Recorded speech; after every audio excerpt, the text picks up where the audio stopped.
My most sincere greetings to everyone and welcome to DS English. This is दीपमाला शर्मा और आज की इस video में हम डिस्कस करने वाले हैं क्लास 12th के स्टूडेंट्स के लिए उनकी second poem an elementary school classroom in a slum के कुछ मोस्ट इम्पॉर्टेंट MCQs। इससे पहले अगर आपने मेरी एक्सप्लेनेटरी वीडियो इसी पोएम पर और NCERT क्वेश्चन आंसर्स वाली वीडियो अब तक नहीं देखी है तो आप उन्हें भी ज़रूर देख लेना। तो चलिए स्टार्ट करते हैं। Let's come to the first question. Who has written the poem an elementary school classroom in a slum? तो ये जो पोएम है ये किसने लिखी है, इसके पोएट कौन है, आपको पता ही है। The right answer is Stephen Spender. Come to the second question. What theme did the poet concentrate on in the poem?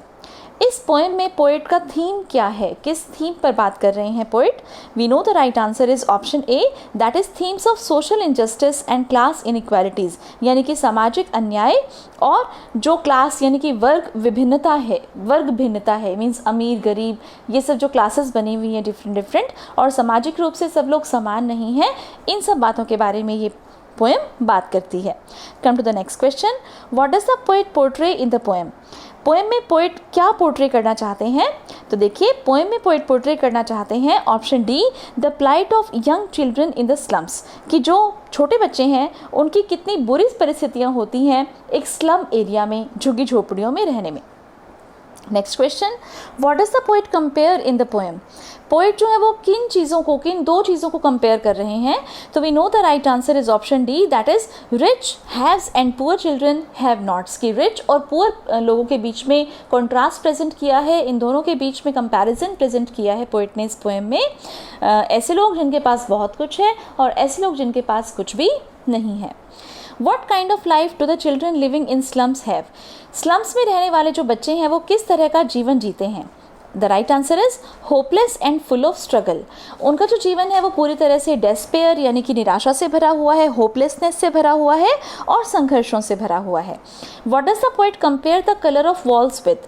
Poet classroom में जो बच्चे बैठे हुए हैं वो स्लम एरिया के, उनके क्लासरूम की जो वॉल्स हैं उनके कलर को किस चीज़ से कंपेयर करते हैं? तो वो बताते हैं कि जो कलर है उन क्लासरूम की वॉल्स का that is sour green. What are the poetic devices used in the poem? Poem में कौन कौन से पोएटिक डिवाइसेस यूज हुए हैं? देखिए मेरी एक्सप्लेनेटरी पोएम में मैंने बहुत अच्छे से डिस्क्राइब किए हैं सभी पोएटिक डिवाइसेस, और यहाँ पर भी देखिए alliteration, simile, metaphor, imagery, synecdoche and irony, ये सभी के सभी यूज हुए हैं। Hence option D all of the above is the right answer. What are the words their future is painted with fog convey? ये जो वर्ड है their future is painted with fog, इनका क्या मतलब है? एक्चुअली इनका मतलब है ऑप्शन डी, नो होप और इम्प्रूवमेंट, क्योंकि पोएट यहाँ पर बता रहे हैं कि इन बच्चों का जो भविष्य है वो ऐसा लगता है कि फोग से पेंट किया गया है, और फोग जो है यानी कि कोहरा यानी कि धुंध, वो अनसर्टेनिटी को डिपिक्ट करती है, वो इस बात को डिपिक्ट करती है कि पता नहीं ये कभी क्लियर भी होगा या नहीं, और सब कुछ धुंधला एकदम रहेगा। Next question. What do the faces of the children in the slum areas reflect? जो स्लम एरिया में जो बैठे हुए बच्चे हैं उनके जो फेसेस हैं वो क्या चीज़ रिफ्लेक्ट करते हैं? Answer is option D, sadness and lack of enthusiasm. वो बहुत ही उदास हैं और उनमें उत्साह की भी अच्छी खासी कमी है। What is ironical about the wall hangings and donations in the classroom? जो क्लासरूम में वॉल हैंगिंग्स और डोनेशंस टंगी हुई हैं उनके बारे में आयरनिकल क्या है? मीन्स वो कन्वे जो करना चाहती हैं चीज़ें, क्या वो उसको अच्छे तरीके से कन्वे कर पा रही हैं या फिर वो उससे फार अवे हैं इन चीज़ों से? तो देखिए option B is correct here, they are completely opposite to the needs of the children in the classroom, क्योंकि आपको पता है कि क्लासरूम की जो वॉल्स हैं उन पर जो पेंटिंग्स टंगी हुई हैं वो बहुत ही सुंदर सुंदर रिच सिटीज़ की हैं, राइजिंग सन की है, साथ के साथ वैलीज़ की हैं, ब्यूटीफुल नेचर के सीन्स डिपिक्ट किए हैं, and more over most important जो पोर्ट्रे है वो है वहाँ पर शेक्सपियर की। तो Shakespeare who represents education and rest of the other things which represent prosperity, richness, ये जो बच्चे हैं ये इन चीज़ों से बहुत ही दूर हैं। What does the paper seeming boy mean? Paper seeming boy means कागज़ के जितना पतला जो लड़का है, इसका क्या मतलब है?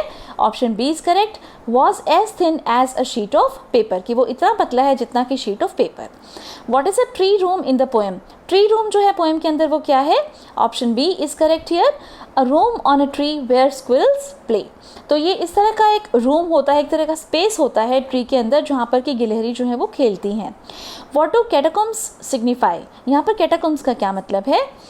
B option is right, confinements to the slums, the maps being irrelevant, कि जो स्लम एरिया हैं उनके अंदर ही इन लोगों का जीवन जो कि वहाँ पर रहते हैं उन लोगों का जीवन वहीं पर ही कन्फाइंड होकर, वहीं पर ही सीमित होकर ख़त्म हो जाता है, और मैप जो है वो भी बिल्कुल भी रेलिवेंट नहीं है। Why are the pictures and maps meaningless, जो पिक्चर्स हैं वहाँ पर टंगी हुई हैं या जो मैप जो वहाँ पर दिया हुआ है वर्ल्ड का, वो मीनिंगलेस क्यों है, वो किसी भी तरह से कोई एक मीनिंग कन्वे क्यों नहीं कर पाते। Option C is correct here, they show vastness which is opposite to the world and needs the children in the classroom, क्योंकि ये जो चीज़ें हैं पिक्चर्स और मैप्स, ये वास्टनेस को रिप्रेजेंट करते हैं। वास्टनेस का क्या मतलब होता है कि बहुत ज़्यादा फैला हुआ, बहुत ज़्यादा विस्तृत चीज़ों को रिप्रेजेंट करते हैं, जो कि एक्चुअली इस संसार से जिसके अंदर वो बच्चे रहते हैं उस क्लासरूम से बिल्कुल अलग हैं।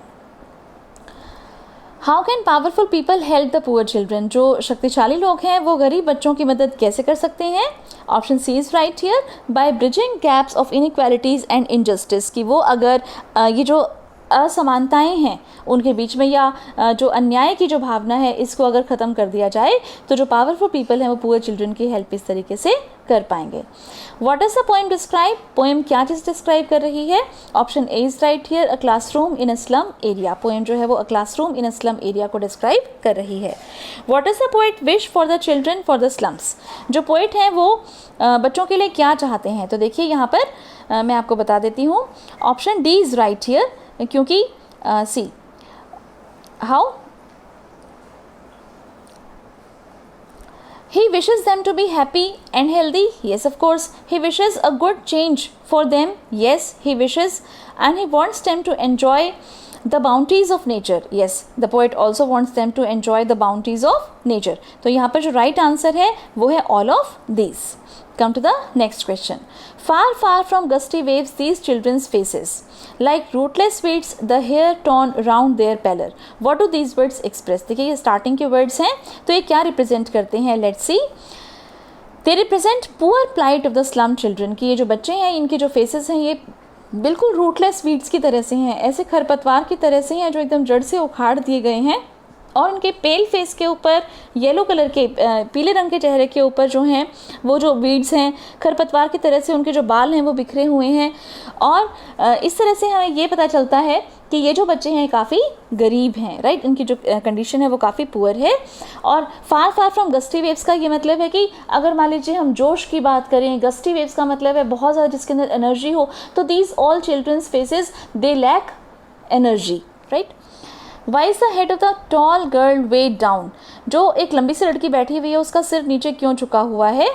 Option C is right here, by the burden of her world, कि जिस संसार में वो रहती है उसका जो बोझ है उसकी वजह से उसका सिर नीचे झुका हुआ है। What is the meaning of the paper seeming boy with red eyes, क्या मतलब है इस स्टेटमेंट का, paper seeming boy with red eyes. तो ये आपको पता ही है कि option D is right here, कि वो बच्चा जो है वो काफ़ी वीक है and as well as he is malnutrition, okay, so weak and malnutrition boy.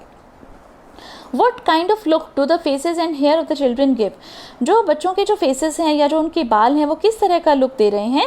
They are actually pale faces, scattered and undone hair, उनके चेहरे एकदम पीले हैं, बिखरे हुए और बिना जैसे कॉम किए हुए बाल हैं उनके। His eyes live in a dream, what is a dream, तो एक बच्चे के लिए आया है जो कि बाहर स्क्विरल का गेम देख रहा है कि his eyes live in a dream, तो वो क्या सपना है उसका।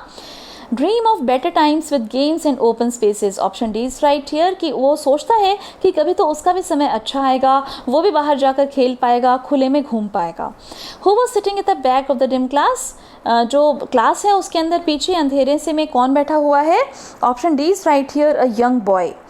Who is the unlucky here, was he what has he inherited, unlucky here कौन है और उसने क्या इनहेरिट किया है। तो देखिए answer D is right here, thin boy with red size has inherited a deformed body from his father, तो एक ऐसा बच्चा है जिसकी आइज़ एकदम रेड की तरह से हैं और उसने एकदम ऐसा बॉडी एक इनहेरिट किया है अपने फादर से, क्योंकि फादर को भी दरअसल नार्ड डिजीज़ थी। नार्ड डिजीज़ मैंने एक्सप्लेनेशन ऑफ द पोएम वाली वीडियो में भी समझाया है आपको कि ट्विस्टेड बोन्स की एक डिजीज़ हो जाती है, उसके अंदर जो हमारी हड्डियाँ हैं वो काफ़ी जैसे वीक हो जाती हैं और मुड़ जाती हैं, तो इस तरह से उस बच्चे को भी वही डिजीज़ हुई है। अदरवाइज जो बच्चे हैं, जो संतान है, वो पेरेंट्स से हासिल करती हैं कुछ भी इनहेरिटेंस में, जैसे मान लीजिए प्रॉस्पेरिटी या कुछ मनी या कोई भी लैंड वगैरह, लेकिन इन लोगों ने ये चीज़ नहीं इनहेरिट की है अपने पेरेंट्स से, बल्कि इन्होंने डिजीज़ इनहेरिट की हैं।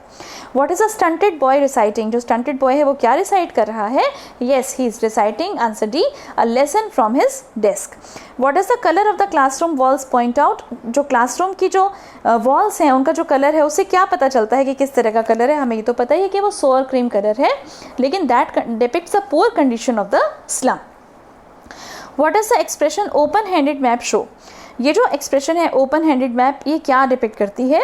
It depicts maps are open to all, they reveal everything. कि जो मैप है वो सभी के लिए ओपन है और वो हर एक चीज़ को ओपन करते हैं। मीन्स सबके लिए मैप खुला है, राइट? कि जो भी चीज़ आप जहाँ पर भी लोकेट करना चाहो उसको लोकेट वहाँ पर कर सकते हो।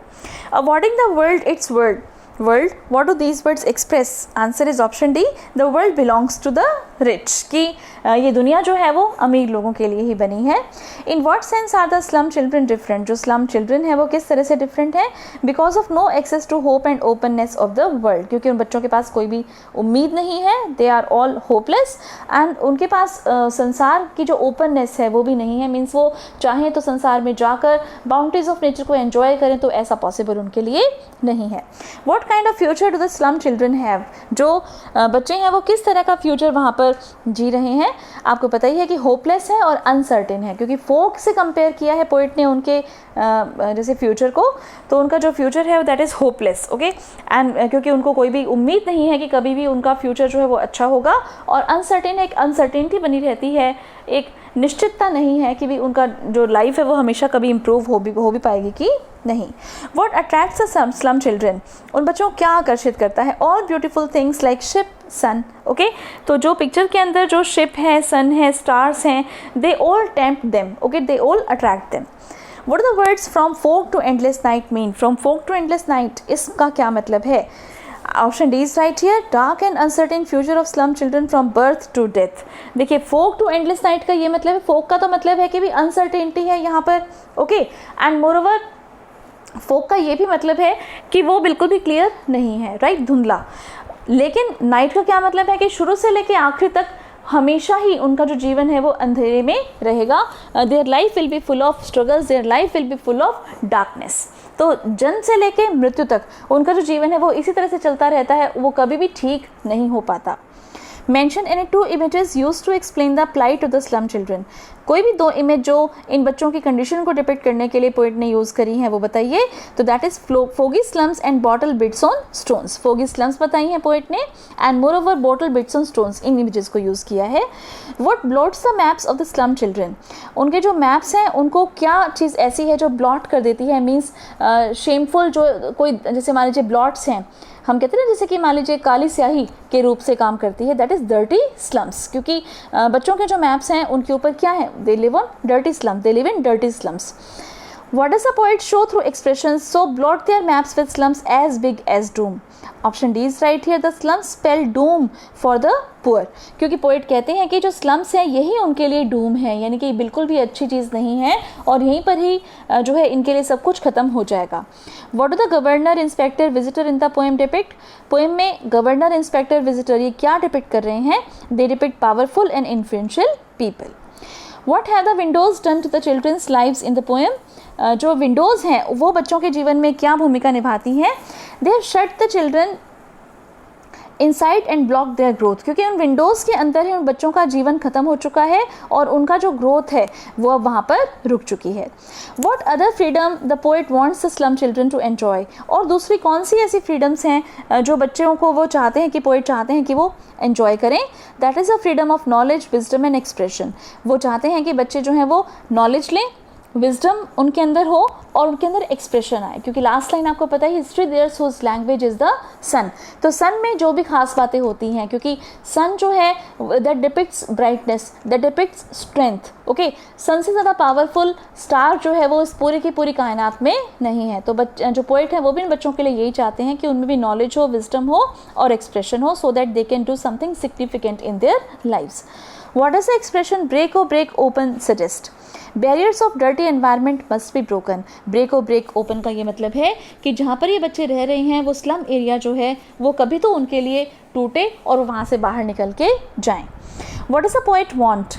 To send the children out of the slums. Poet केवल एक ही बात चाहते हैं कि इन बच्चों को किसी भी तरीके से इन स्लम एरिया से निकाला जाए और बाहर जो बाउंड्री ऑफ नेचर है उस पर वो एंजॉय कर सकें, बुक्स को पढ़ सकें और जीवन में कामयाबी हासिल कर सकें. इसी के साथ हमारी आज की वीडियो यहीं पर ही ख़त्म होती है.